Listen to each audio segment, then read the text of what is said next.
Salut à tous et à toutes, c'est le Comixologue. Aujourd'hui on se retrouve pour un épisode de Je veux tout savoir sur un peu spécial. C'est pas vraiment un hors-série, mais c'est un épisode qui ne regroupe pas qu'une seule personne, mais des centaines à travers le monde. Je veux bien sûr parler des X-Men qui sont créés en 1963 par Stan Lee et Jack Kirby. A tout de suite.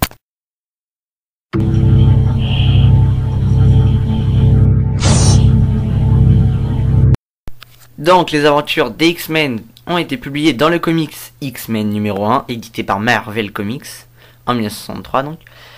Et en France, ils sont apparus pour la première fois en 1970 dans le journal Strange numéro 1. Les X-Men sont alors un groupe de 5 jeunes étudiants super-héros qui apprennent à maîtriser leurs pouvoirs. Aidés par leur mentor, le professeur Xavier, paraplégique et télépathe, qui les accueille dans son école spécialisée pour jeunes mutants. A l'époque, Stan Lee avoue qu'il avait utilisé l'aspect génétique de la mutation pour créer un nombre important de personnages doués de super pouvoirs, sans avoir inventé une origine particulière pour chacun d'eux. Dans l'univers des X-Men, les mutations génétiques, super pouvoirs ou ses qualités surhumaines se développent en général à la puberté, moment critique pendant lequel un mutant peut aussi sombrer dans le doute et l'égarement, et donc peut autant aboutir à mesurer de ses dons que devenir un individu épanoui. En fait, Stan Lee a créé les X-Men. Donc ça passe à la puberté, leur pouvoir arrive à la puberté, mais, c'est surtout, il a inventé ça surtout pour aider les jeunes, donc les jeunes de 13, 14, 15 ans, qui passent la puberté, pour leur montrer que, tout le monde a ça en fait, tout le monde passe par là. Et même les gens des comics, voilà, des super-héros. Et un peu montrer que leur développement va les rendre meilleurs ou mauvais, voilà. Donc, afin de les aider à franchir ce moment difficile, le professeur Charles Xavier a créé une école spécialisée où il les forme à utiliser leurs pouvoirs et à s'accepter eux-mêmes. Il leur apprend également à vivre en harmonie avec les humains dits normaux. Mais d'autres mutants n'ont pas eu la chance de rencontrer le professeur Xavier et ils se sont égarés sur la voie du mal, regroupés autour du mauvais mutant, Magneto, un ancien ami de Charles Xavier. Ils n'ont pour but que d'affirmer leur pouvoir en réduisant l'humanité en esclavage. Sur cet argument, les auteurs ont créé une multitude de mutants aux pouvoirs variés dont les affrontements sont sans cesse renouvelés, et qui ont assuré le succès de la série pendant une cinquantaine d'années. Toujours maintenant. Même si les X-Men ont connu quelques mauvaises passes dans leur existence. Et en ces 50 ans d'existence, les X-Men ont fait leur apparition dans pas moins de 6 films. Et là vous allez me dire, mais tu oublies X-Men l'affrontement final. Et ben non, puisqu'il faudra me frapper pendant 2 jours avec un marteau sur la tête pour que j'avoue que ce film fait partie de la franchise. Vous avez compris? Voilà. Donc, on va commencer par X-Men 1. Donc le premier X-Men, par Bryan Singer. X-Men 2, toujours par Bryan Singer. Deux bons films. Maintenant, X-Men, l'affrontement final. On va passer très vite dessus. Numéro 4, X-Men Origin Wolverine. Le numéro 5, X-Men, le commencement avec le magnifique Allez vous faire enculer de Wolverine. Donc c'est les 30 secondes où on voit Wolverine, c'est vraiment, j'adore ce moment là, c'est mon préféré du film. Wolverine, le combat de l'immortel. Et le dernier film sorti, X-Men Day of Future Past. Sinon il y a 4 autres films actuellement en projet. C'est X-Men Apocalypse qui a perdu son réalisateur Bryan Singer, qui a été mis en cause dans une affaire judiciaire. X-Force de Jeff Wadlow, prévu pour 2016. Wolverine 3, c'est le titre provisoire, de James Mangold, prévu pour 2017. Et X-Men Origin Deadpool de Tim Miller. Donc Deadpool est un super-héros vraiment très drôle que j'apprécie vraiment. Moins que d'autres, mais je l'apprécie vraiment.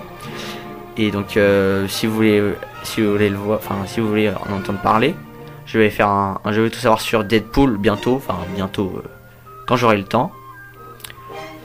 Voilà. Donc pour moi personnellement les X-Men c'est pas vraiment ma tasse de thé. À part les films, je m'y connais pas trop. Mais je me suis énormément renseigné. Et il faut avouer que le meilleur dessinateur des X-Men est sans aucun doute Claremont,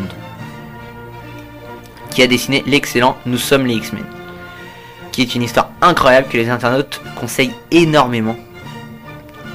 Mais et celui qui mérite le plus d'être acclamé en tant que scénariste est sans conteste le grand Stan Lee.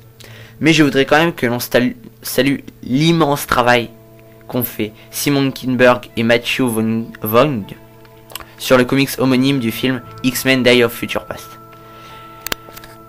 Alors, je sais pas si vous avez vu le film, je pense que oui, parce que c'est un film très recommandé. Et notamment dans ce film, on peut voir les sentinelles. Alors c'est des genres de robots, pour ceux qui n'ont pas vu le film, qui ont un détecteur de mutants dans le corps et qui détectent les mutants, mais tous les mutants. Donc c'est des ennemis des X-Men. Il y en a d'autres par contre. Hein.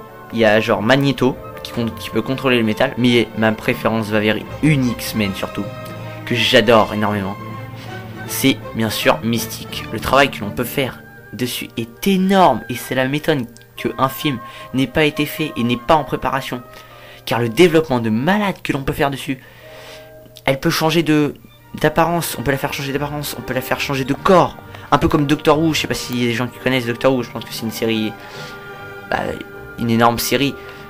Je crois qu'elle a 50 ans, oui, c'est une cinquantaine d'années. C'était en 2014, elle a passé 50 ans. C'est une énorme série et le docteur peut changer de personnage. Et là on peut faire pareil avec Mystique. Voilà. Donc c'est pour ça que j'adore Mystique. Alors je veux tout savoir sur X-Men touche à sa fin. Je vous remercie d'avoir regardé jusqu'au bout. Comme vous pouvez le remarquer, j'ai changé le format et j'espère que cela vous plaît. Parce que moi je trouve que le sujet est plus fluide et que l'on accroche plus facilement. Sinon vous pouvez vous abonner en cliquant sur le X des X-Men. Et vous pouvez poser des questions dans les commentaires, j'y répondrai. Si vous mettez un pouce vert, c'est que vous avez aimé les vidéos. Si vous mettez un pouce rouge, c'est que vous n'avez pas aimé. Et si vous mettez un pouce rouge, s'il vous plaît, dites-moi pourquoi vous n'avez pas aimé. Que j'améliore. Et dites-moi qu'est-ce qu'il faudrait que j'améliore dans les Je veux tout savoir sur pour que vous aimiez. C'est ça en fait ce que je veux. Le prochain Je veux tout savoir sur sera un hors-série. Il sortira mi-août. Enfin, faut que je tienne mes délais. Mais il sortira mi-août. C'est presque sûr. Il sera en hors-série sur un méchant de l'univers de Batman. Donc de DC. Qui est mon super vilain préféré. Voilà. Donc je pense se faire mi-août. Voilà, il sortira mi-août, je pense. Je vous remercie de l'avoir regardé encore une fois. Et salut. Les fans, pourquoi vous ne me regardez pas? J'ai tant d'amour à donner, ma main droite peut en témoigner. Je trie, mais rien n'y fait. Je reste toujours dernier. Aimez-moi, et je vous en prie. Mais qu'est-ce qui vous plaît